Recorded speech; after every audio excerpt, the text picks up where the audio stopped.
Good morning, everyone. I hope that many of you have heard me speak before, but if you haven't, you're about to. And I'm excited to be here. And I think I just want to try to encourage everyone to participate during the session, during the hour session. I'm going to go over a few slides in the beginning. It's no news. It's no new news to anybody. Reams of information has been printed and written about what we've been going through since March of this year. And let's, and when we think about restaurants, I mean, restaurants are a hard business anyway. And now we add on top the pandemic, and good gosh, it's been not an easy road, and it won't be an easy road going forward, and some things will probably change forever. And so to start the kind of the thought process and get everybody's juices flowing, I thought I'd go over a few things that I've learned recently from talking to restaurant owners and from doing my nonstop research. But next slide is kind of the outline for the series. So you're right now you're on the restaurant webinar, and we'll next week on Wednesday we'll do retail. Then we'll do Mark, we can still just see the first slide. Well, it moved on my let's see here.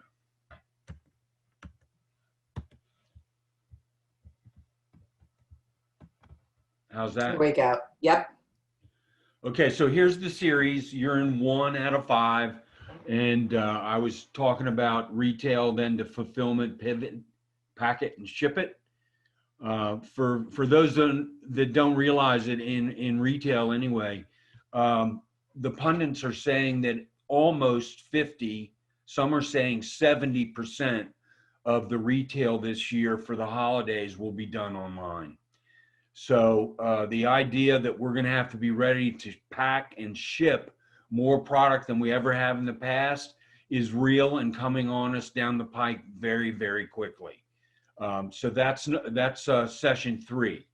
Session 4, e-commerce, just a referral and quick go over one more time of the best way to go online for a bricks and mortar store to then offer their product online for e-commerce. And then 5th is a session on co-opetition, and I hope that it finds its way into this discussion today as well.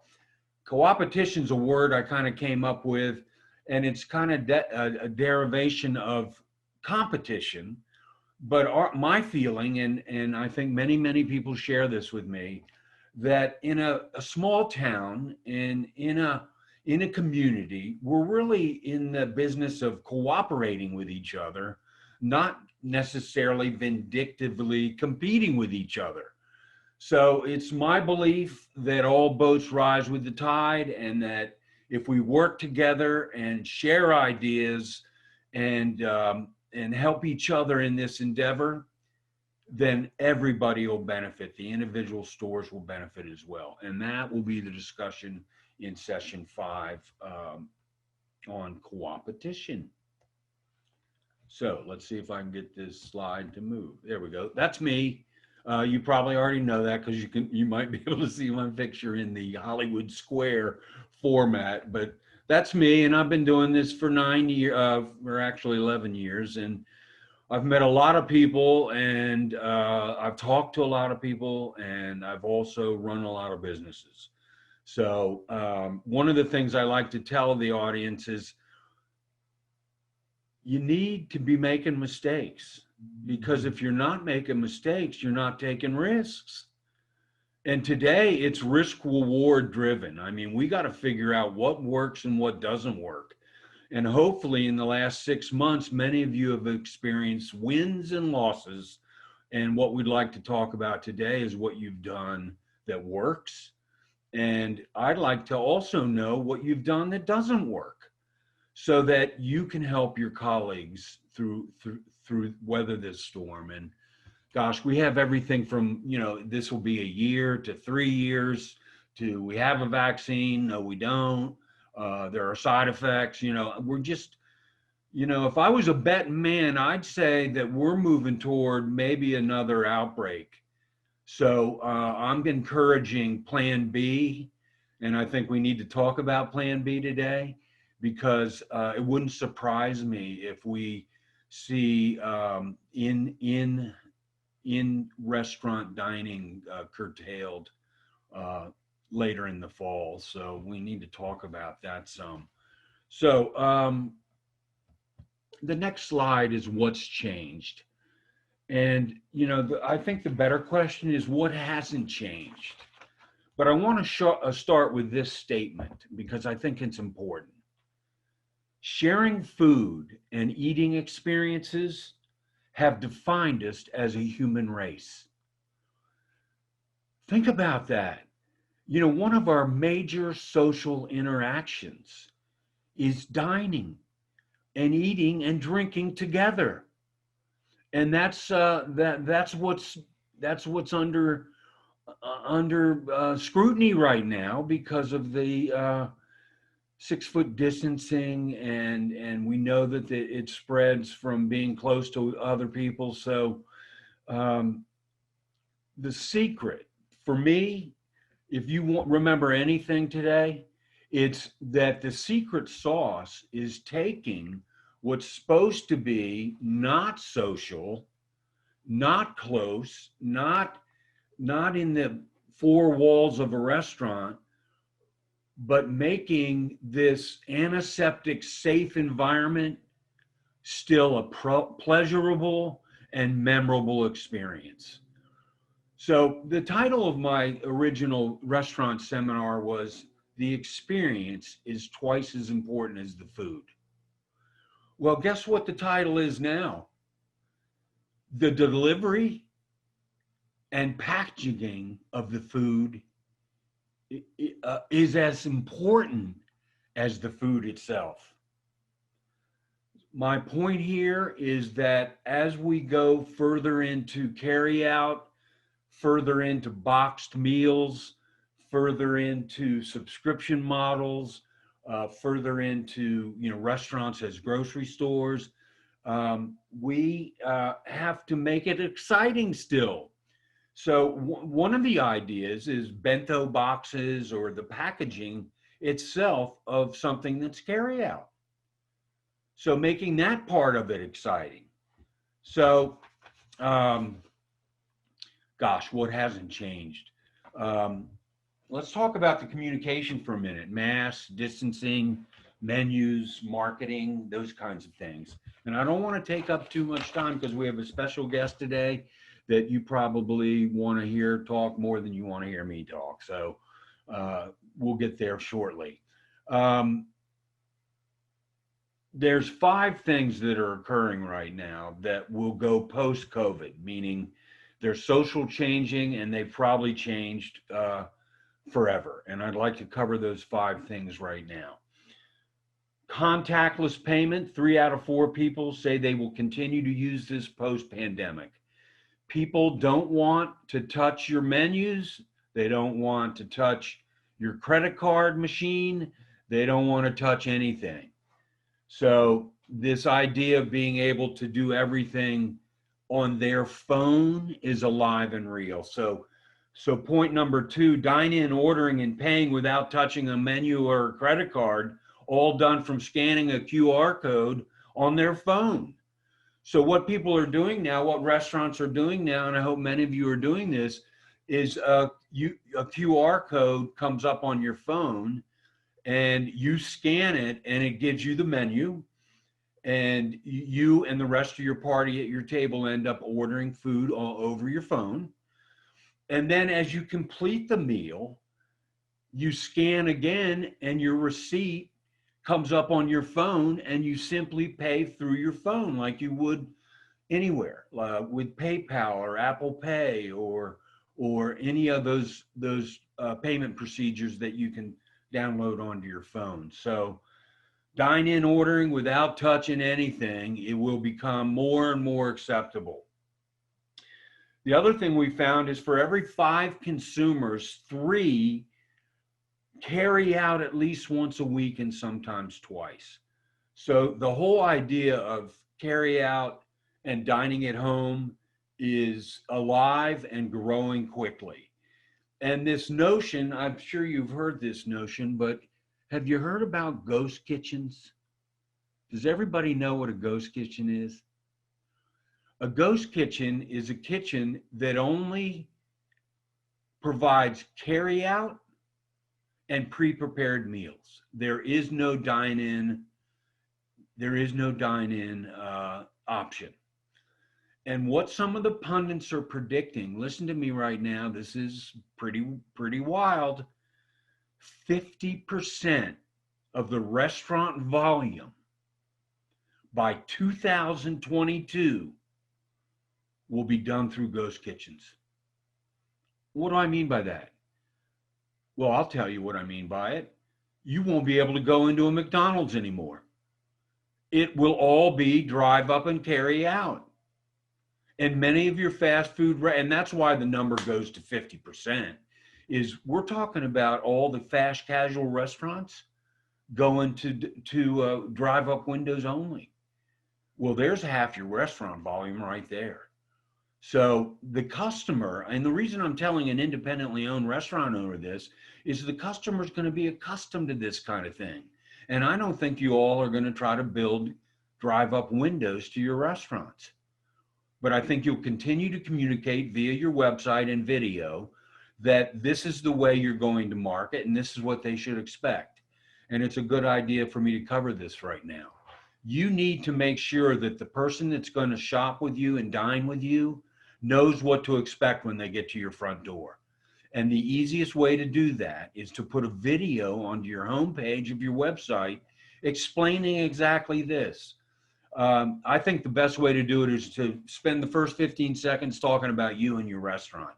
This is me, this is where we're located, and I want you to proceed with your destination statement, which is this: we're a restaurant and we're the only one in this town that, or we're the only one in the state of Virginia that, or we're the only one in the United States that. But let them know what makes your place special and different. And then the second 15 seconds, and I'm talking 30 seconds because that's the attention span of an adult. The second 15 seconds is what you've done to make your restaurant safe and antiseptic for people to either pick up and carry out, get curbside service, or actually dine in. So let's make sure we do realize that dine in and still is alive and well, and let's hope it keeps going as long as we can. So in thinking about dining in at this time of the year, we want to expand the shoulders. And what do I mean by that? It's going to start getting windy and cold, and it's going to start getting dark. And we still want to encourage people to dine outdoors because that's the safest place to do it. So we got to have fire pits maybe for ambiance. We have to have those stand-up heaters. We might have to put up a catering tent with plastic walls. One of the finest restaurants in Leesburg is Tuscarora Mill, and their entire parking lot is 2 catering tents, and people have been dining outdoors all summer long, and the plan is for them to dine outdoors going into the fall and winter. And the other thing that Leesburg's done that's interesting is we close Main Street Friday, Saturday, and Sundays for outdoor dining. Now we're not dining in the middle of the street because you still have to have a way for rescue vehicles to get through downtown. So we spill onto the street, but we're not dining with a table down the middle of Main Street. But everybody has outdoor seating with ropes and things cordoned off, and it has been a huge success. So much a success that originally it was supposed to end at the end of October, and it was only supposed to be Saturday and Sunday nights. It's now Friday, Saturdays, and Sundays, and the plan is to take it through all the way through November. So there's an interesting thing that a town's done to improve dining. Let's talk about the culinary piece. One of the things that's happening is that This whole idea is the chef is the star, and artisanal and local food being offered at local restaurants. The other phenomena that's happening is limited time offers, exclusivity. And what do I mean by that?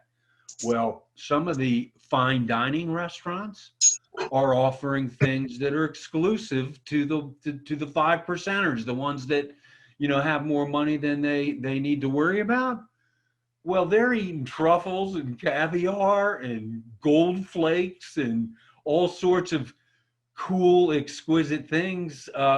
And here's again a fine dining way of working within the pandemic confines and offering something that's unusual and memorable to their customer base. And at the end of the day, that's what it's all about, is figuring out what you can do to survive and hopefully thrive in this environment. And I want to tell you this, I have visited several restaurants in the last several weeks, the last 4 weeks, and I found that half of them were ahead of last year. And you might ask me, well, how did that happen? Well, one was in South Boston in Southern Virginia, and he had built his restaurant in a old gas station. So the inside of the restaurant is inside the doors of the gas station, but he had built in the overhang for the gas pumps and seating for 30 to 40 people. So he already had outdoor seating. He added ceiling fans, and he has 40 seats outside, which has doubled the capacity of his restaurant. And as a result, his business is about 30% ahead of last year, which is, excellent. So these things can happen. These success stories are out there. And I'll tell you this, when I look for a successful retailer or restaurant or hospitality business, do you know what it all really zeroes back to? The owner. The personality, the energy, the culture, everything that the owner creates for his or her business. It exudes. It is the feeling. It's the vibration. Everybody talks about vibrations. Well, it's true. So you feel the vibes in a restaurant that's on point. But you can also walk into a restaurant that's flat as a doornail, that there's no energy and no fun and no excitement. And that's dictated by the staff. And that's doubly difficult now when you're wearing a mask and you're behind plexiglass. But we've got to find it within ourselves to produce an experience that's beyond the expectations of the customer. And you know that the expectations have gone down some because of everything we're involved in. So on the road to recovery, we're looking at subscription models. Did you read about Panera? They have a coffee subscription model now that for $8.99 a month, you can have as much coffee as you can drink in a Panera. Every 2 hours, you can get a new cup. Well, it's improved their business across the board because people buy food with their coffee. So people are looking at lunch subscription models where you can get a week's worth or a month's worth of boxed lunches. And you're going to learn from our owner today how she has taken that concept and run with it. And we're excited to hear about that. Some people are looking for healthier, more sustainable and organic food as they try to ward off the virus. They're trying to live healthier and have their immune system stronger, so they're looking for better food for them. So that's affected menus.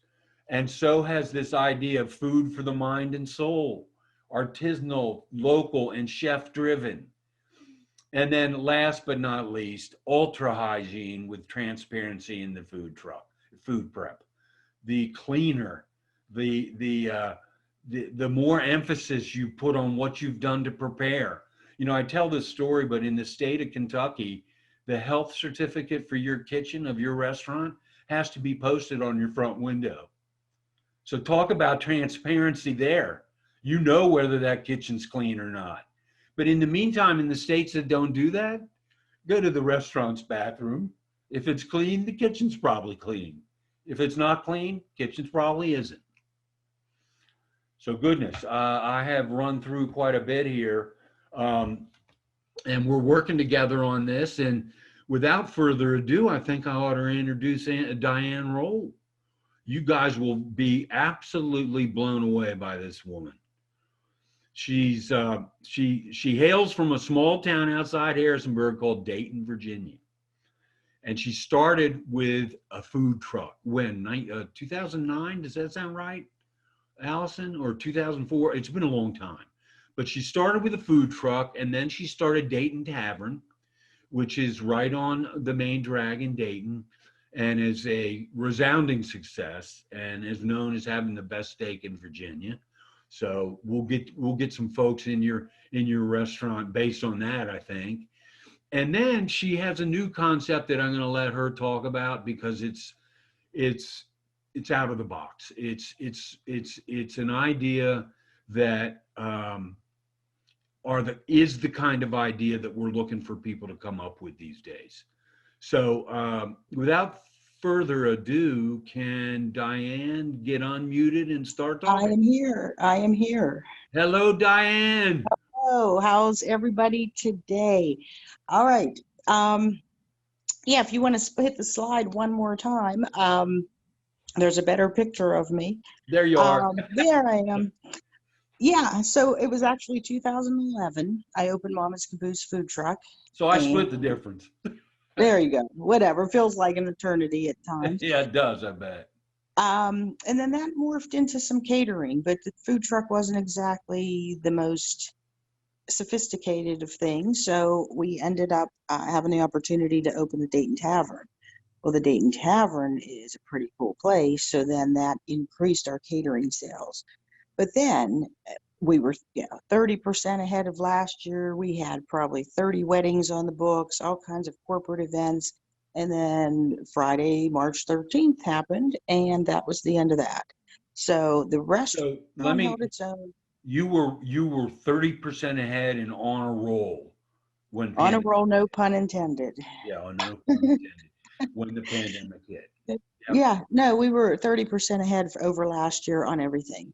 Yep. Our calendar was completely full with catering jobs and specialty things and food truck and festivals, and then it just stopped. The restaurant was able to kind of hold its own. I mean, we took a nice little hit, but it was because, and I think what I want to reinforce today is just building those relationships.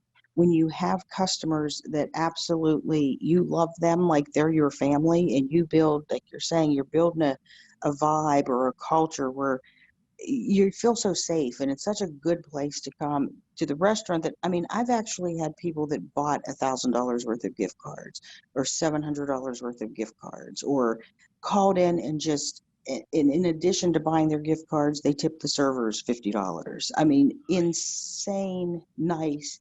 Diane, I just want to just emphasize, the whole notion of community is so important now, because we're all in this together. And the community wants to support their local businesses. The local movement's alive and well, we know that. And what people have done to support their local businesses has been nothing short of phenomenal. It's amazing. It's absolutely amazing. It does everybody's heart well, doesn't it? Yes, yes. And then, but in that process also, you have to take care of your employees. Now, my claim to fame, I laid no one off. I did sign every paper that came across my desk as far as like, how much money are you going to give me? Thank you, Uncle Donald or whoever. And so no one wanted to be laid off. Everybody wanted to make sure this business stayed afloat. Everybody, with all the PPP money, I actually brought people back. On March 13th, I had, 10 or 12 employees. I'm up to 16 employees now. Nice. So not that I'm doing well by any means, because the catering was a disaster. I mean, hundreds of thousands of dollars, just never made it. So, That's a result of people not having big parties and big weddings right. And I think and big events right now. where my Southwestern Pennsylvania Yankee ness kicks in is I am furious when somebody tells you you cannot do your job. You cannot open for business. You cannot gather more than however many people. That's where it's like game on. So what we decided to do, which was what original plan, one of the original plans when I started Mama's Caboose is, Tell us. okay, people like basic stuff. I know you're talking about the caviar and the gold flakes and this, and that. Oh, That's that's nice just a niche. once in your life. Yeah. Yep. But people want meatloaf and barbecue and chicken noodle soup and things like that, no matter who you are or where you come from. That's what you like, that comfort food. I call poor people food. So what we did during this pandemic that kept us afloat, because it killed me to put my $35 steak in a styrofoam container. I was Oh, I just, bet it oh my did. God. Goodness. So what we did is we pretty much cleaned out the freezer. We ordered things wisely, especially like through Cisco, because they had such an overabundance of food with the college closing. We looked for bargains. We were able to we bought filet mignon for $2.50 a pound, made it into filet beef stroganoff or beef filet stroganoff, sold a giant pan of it for $25. I want it. I want one. Don't gouge your customer. They're faithful to you. They're your friends. You don't need to rack them up. You don't need to water down your ranch dressing to try to make a dime. So Amen. you gave the people as much food as much. Yeah, you're gonna make. I'd say let's just say I ran at about a 40-50% food cost, but it didn't matter. That was better than zero. And in this whole process, which, like I started to say, was part of my idea back in 2011, was to take this food truck and take it to places, communities, or factories and provide a real hot meal to people. I call it the 10-run rule. A lot of times people don't want to spend more than $10. So let's have something that's economical. We still have a decent profit margin. It's large quantities. It's kid friendly, no green, no onions. And that's what we started to do. And that kept the tavern, I would say, my numbers came in the other day. I'm down about 20% with the tavern. The catering got crushed, about 80% down. So in order to adapt with that, where we do our catering, there was another part of the building that was available. I just decided, hell with it. I'm renting the whole place. We're going to do a grab and go. So all of these meals, which I call your dinner, we just go in, we make them, we cool them properly, and we put them out for the public to come in and grab and go, kind of like a Wegmans. And Wegmans was the model that I used because why reinvent the wheel? But you can get a meatloaf dinner, you can get a chicken dinner, you can get a salmon dinner, you get some pasta, or you can buy everything separate. If you're making your own pork chops, but you want to come in and buy a quart of mashed potatoes, we have that.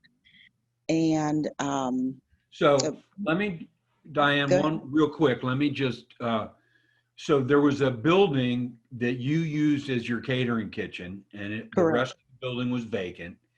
Correct. And you decided to build out the whole building. It's called Your Dinner.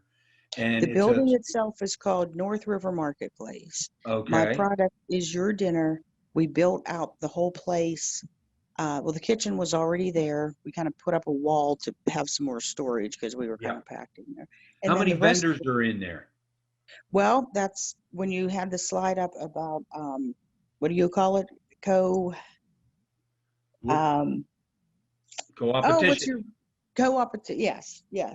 So what I did is, because the place was so big and I know what it's like to start a business, and you have your ideas, but you don't always have your money or your place or your contacts, or you really don't know that whole part of running a business. So I knew a few friends that I asked, hey, do you want some retail space? So I have, as you see there in a picture, is that Tisha? Yep, that's Tisha and her popcorn business. Free pops, phosphorus. Yes. Awesome. And then I So also have, she has a little area in your store for her popcorn, right? she And has she a makes third special of the treats, store. too. She has a third of the store, probably about 400 square feet of space. And she will have at the end of the month a full popcorn business. I have a friend, Rodella Vrolick, who's a turkey farmer who also grows a lot of vegetables, cans them. She has a produce stand in there now. She does jelly. We have flowers. She has the things that she grows on her farm. Um, Over the winter time, her uncle drives to Florida twice a month, so we'll have fresh citrus, fresh strawberries. We try to use as many of Rodella's vegetables in our dinners or in your dinner. So there's 3 of us right now, and then at the end of the month, I have another person coming who's going to do gourmet popsicles in conjunction with Rodella. So Rodella's fresh raspberries or fresh apples are made into gourmet popsicles. And we're all under one roof called the North River Marketplace. And in one of the business models, or I guess my business model for this is, because I know what it's like to start a business and you have no money. You need to sell product to get money, but you can't sell product if you don't have a storefront. So it's that catch-22.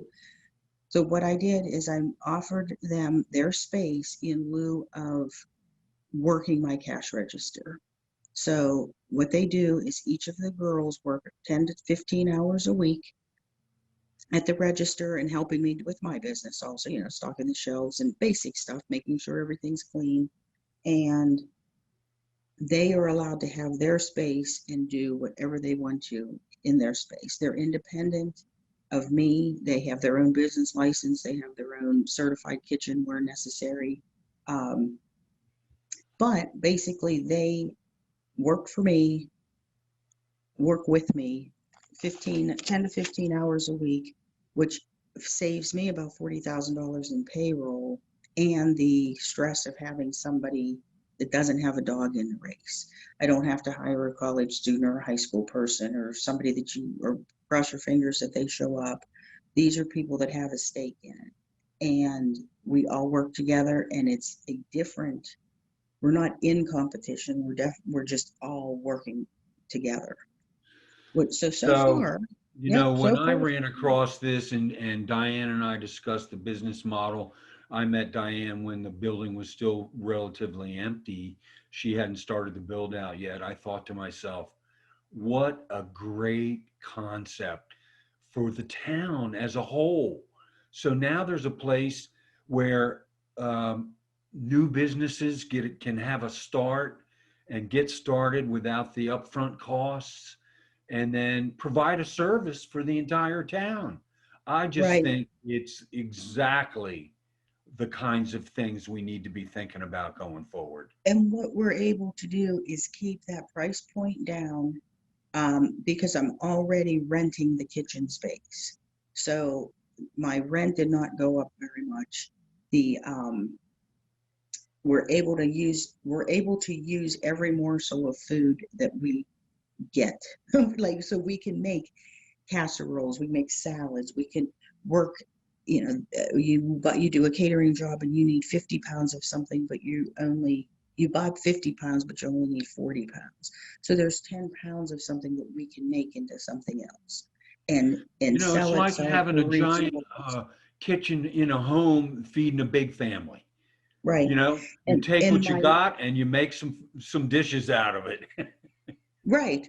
What my mom always called it, like smorgasbord, where you ate leftovers. It was just, and we can basically do that, and we can use Rodella's vegetables, and we make sure that it's something that everybody likes. There's and that's what I keep saying when we started the restaurant, and everybody we talked about what kind of theme or what's our vibe going to be, and I find that 99% of the people want meat and potatoes and a vegetable. The little sauces, the little drizzles, that's fine. That's special occasion, or that's a weekend thing. But on a Wednesday night, you want a steak, a baked potato, and some broccoli. And if you can't because you've been told you're not allowed, or you're afraid, or for whatever reason your local restaurant isn't open, you can go to get your dinner, and it will be a pork chop and mashed potatoes and green beans in a microwavable green packaging like you're talking about. And you take it home and you put it in a microwave, or you put it on your own plate, and it feels good. It feels like you've made it yourself, because someone did. It's all made from scratch. It's not heat and eat packaged food. So far, so good. And then from the business aspect and bringing other people in, if you're coming to buy a meatloaf from me and you happen to see, oh, look, caramel popcorn, this is great.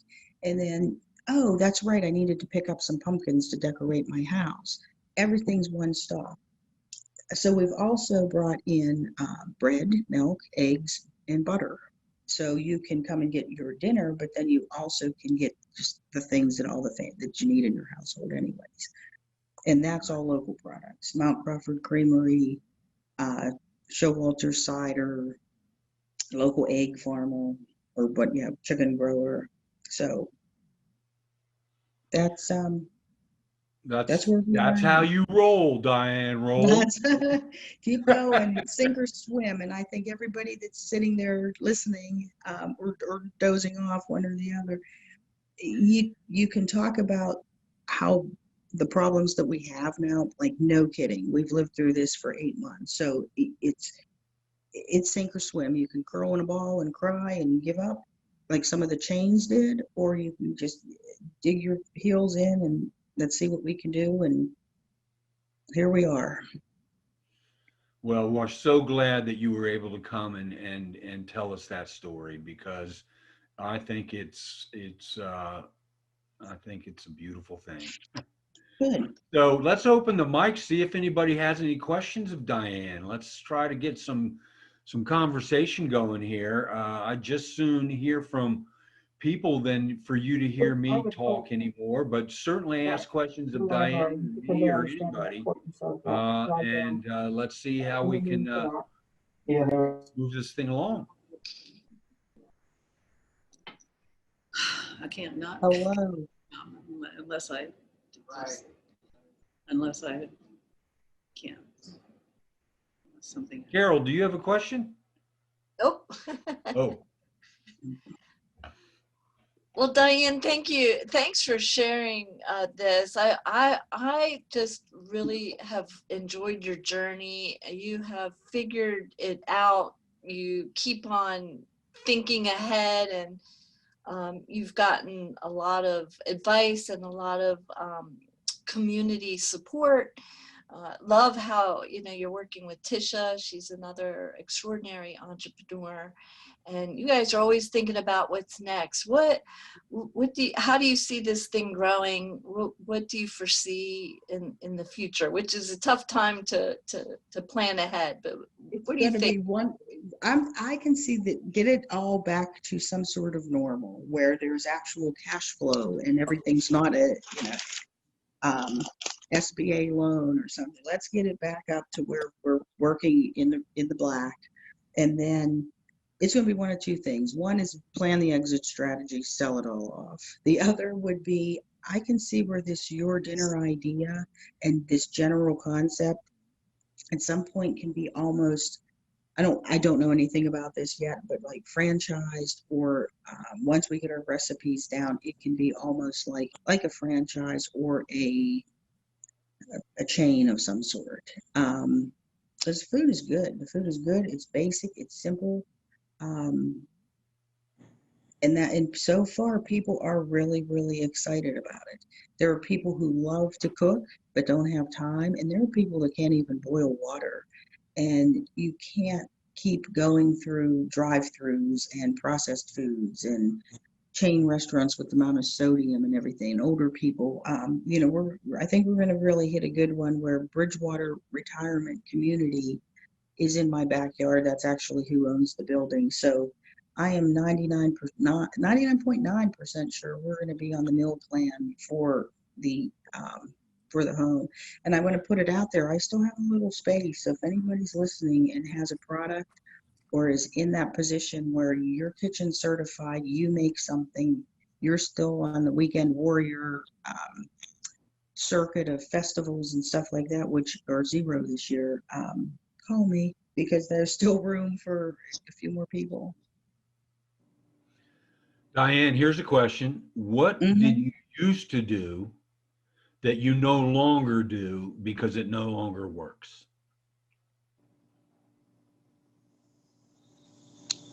I would say number one is, in like a more specific thing, is the food truck and just setting up and hoping somebody comes. That's like a tangible thing to say, okay, that really doesn't work because of certain ordinances and where you are and geography and what have you. In a little more, I would say what doesn't work is being presumptive and assuming you know what your customer wants and not communicating to your employees what you want. So I use this example of, I had the chef, he's still with me, but he had just started, and I ran in the back because someone had ordered a Blue Moon at the bar. This is at the restaurant. And I ran in the back and I said, cut me an orange. And he just looked at me and I was like, cut me an orange. And and he said, I could cut you an orange 400 different ways. What do you need it for? So to be able to communicate, this is what we do, this is why we do it, this is where we do it. So you can never, ever, ever assume, we all know that. And you just can't be presumptive that this is what is going to sell and this is what the people in your community want. Because I was astonished for the amount of money that moves through that restaurant. People like mac and cheese, they want coleslaw. A very, very simple, go back to your roots is, that surprised me. Well, that's what you found works for you. And I'm a big believer, and you know, I talk about this all the time. The customer changes over time. The customer in March and April is different today in October because they've lived through, you know, the 7 months of being in a pandemic, and they're going to be different after the first of the year. And you have to continually listen to your customers. And there's nothing wrong. I think we've talked about this before at the SBDC. There's nothing wrong with a survey that you would put out to your best customers, asking them, what is it that you want? What is it that you'd like us to do different? What is it that you love about us? Not to correct you in any way. Sure. You don't want a survey. You don't want to shove a piece of paper in somebody's face. You want to sit down and you want to talk to them because they're your best customer. You should know their first name. You should know the name of their grandkids. You should know what they order. I mean, we have people that don't even, they walk in the door and the server will say the usual and they say yes. That's where you build those relationships. Exactly right. So no, if for people that are in tourist areas or, you know, they cater to college students or something like that, I have the luxury of not being downtown Harrisonburg. So I am out kind of like a hidden, you kind of got to figure it out to get to me. And that's where I have to disagree with, you have to have such a good relationship and a real relationship with your customers. So people who want to start businesses and they are all worried about the money and the numbers and in the back of the house and not making eye contact with people, you're not going to succeed. If you don't take care of your own employees, you're not going to succeed. And I know that. I've been doing this for 10 years. And prior to that, I was in retail for 18 years. And God knows I did 50,000 other jobs. So that is one of the most important things, is to make sure that your customer or your friend, which probably is the same person, feels good, feels special, feels like they're wanted there. Awesome. Any other questions from the folks listening in?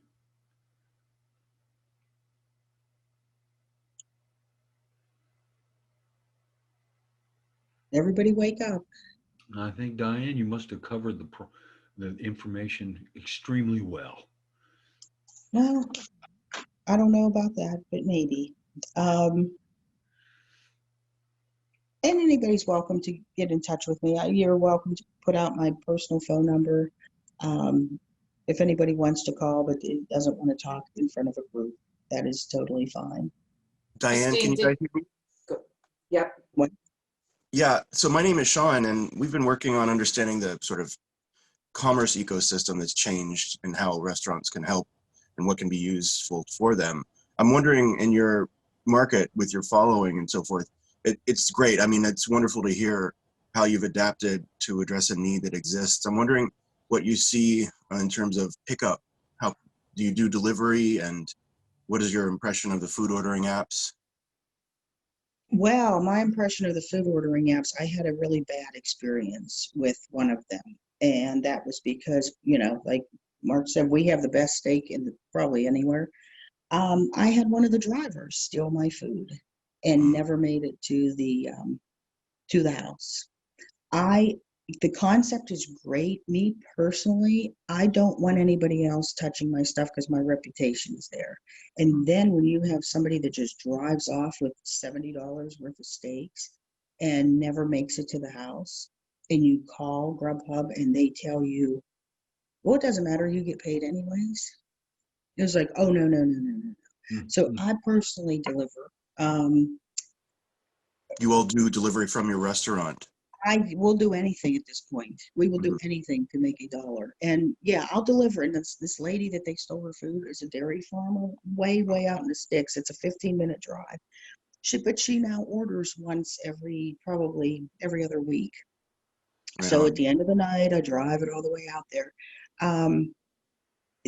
Delivery apps, things like that, I think it can make sense. I have a little bit older clientele, and yeah, I could probably do more takeout, which we have. And that's what's surprising is we just had to make a little adjustment with the servers what do you do when people call in and they tip and somebody's taking the order and somebody's running the food? And how do you make that fair for everybody? So we just had that discussion this week. As far as online ordering, we don't do that. Just call in or just a lot of people just come in and wait in the car.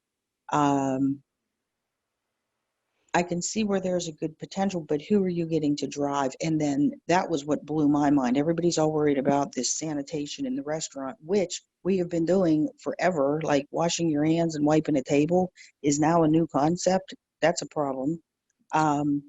So then you just get somebody that rolls up in some kind of car and you hand them food and off they go.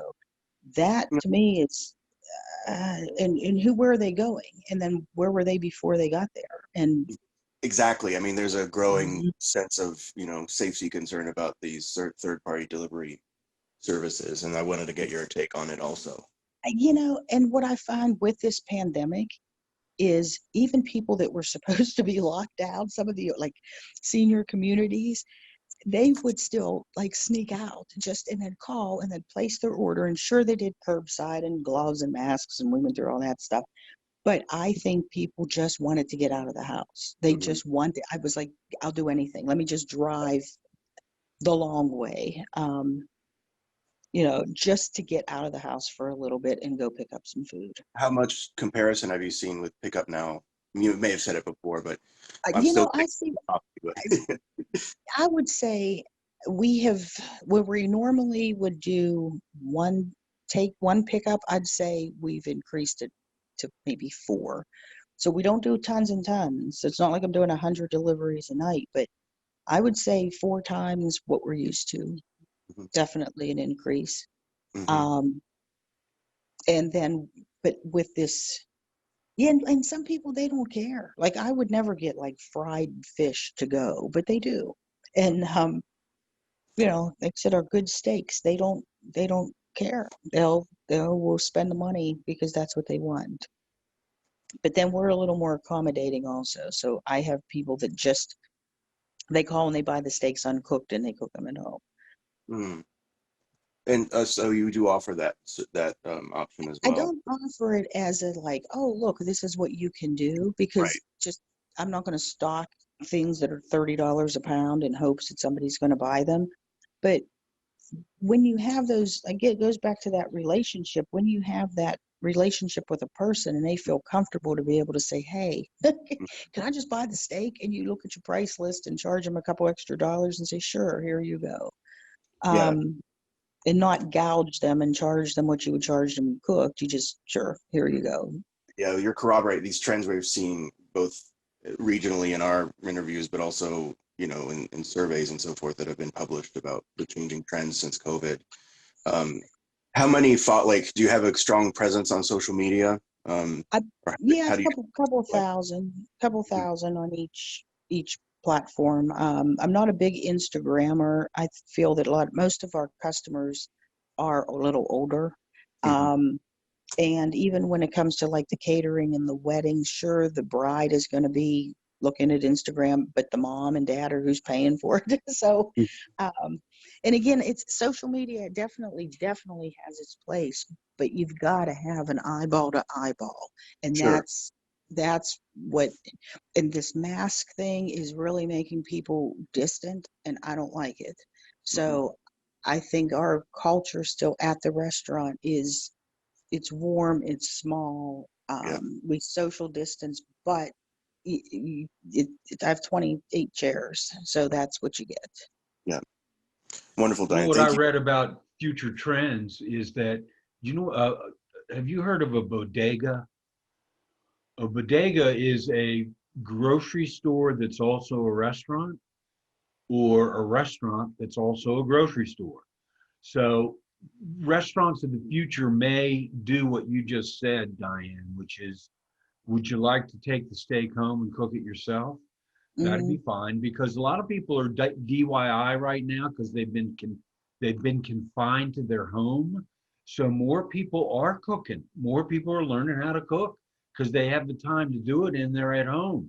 So we're finding that some of the restaurants are selling some of their product as grocery items.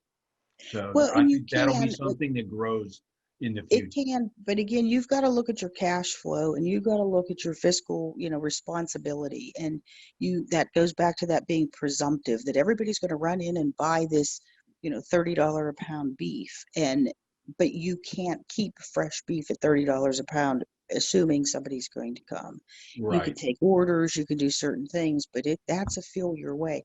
What I see a trend's going to be is, when you look at the national, like the economy in general, when you look at unemployment and it's down to 8%, well, there's always 4%. So we're left with 4 or 5% unemployment. If you Google how many people work in hospitality and restaurants in the country, guess what? It's 4 or 5%. So basically, it's like us and like the girl that sells earrings at the mall. We're the ones that are hurting. Everybody else has been home, still collecting, whether it's furlough or, their regular salary plus their bonus, the $600 plus the $1,200 everybody got. Plus, you're not out and about, you're not spending, you're not buying lunch, you're not buying newspapers, you're not walking into Costco and you go for one thing and walk out with $200. People aren't doing that. So I know for a fact there are a lot of people that are more financially secure than they were prior to COVID. Their bills are caught up, their credit cards are paid off. And so I think when this is done and over with, people are going to be very loose with their pockets, because I saw that prior to COVID. There were people that would, people that in the middle of the day, a year earlier would order a hamburger or now ordering a steak, and they're drinking that second beer and they're adding the dessert. And I saw that my sales were up so much prior to this. And I know for a fact that people have more money than they did. Not everybody, but a lot of people have more money than they had before this pandemic.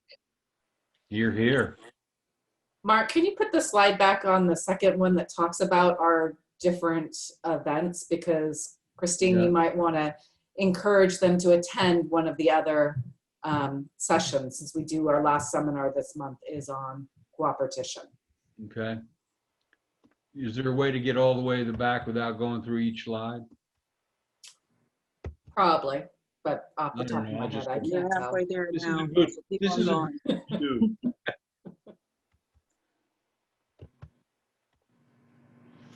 There you go. There we go. So on the October 30th, the spirit of coopetition. I'd like to just say thank you very much for the presentation. It was excellent. Oh, well, thanks. Thanks. You know, we believe that having a guest speaker that's a local business owner makes a lot of sense. You know, it just, let's talk to the people that are out there doing it and let's find out what they're thinking. Right? Let's listen to the people. All you need is one or two ideas out of a presentation, and you've more than well invested your time.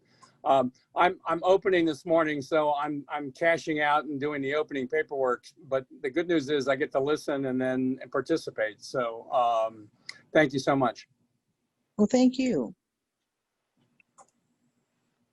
Thanks for joining us, Rich. All right, bye-bye. That's cool. Okay, gang. Allison, you want to kind of, I was gonna say, let's let Deandra close it out if we don't have any other questions. okay. Yeah, I was gonna say, so looks like everybody has asked their questions. So thank you, everyone. That was great. Thank you, Mark and Diane. You guys gave us some awesome information. Everybody, you are gonna receive an email with a link to the recording, as well as an evaluation survey. If you could help us out and fill that out for us. We do have more information about our upcoming training sessions, although you do see it here on the slides.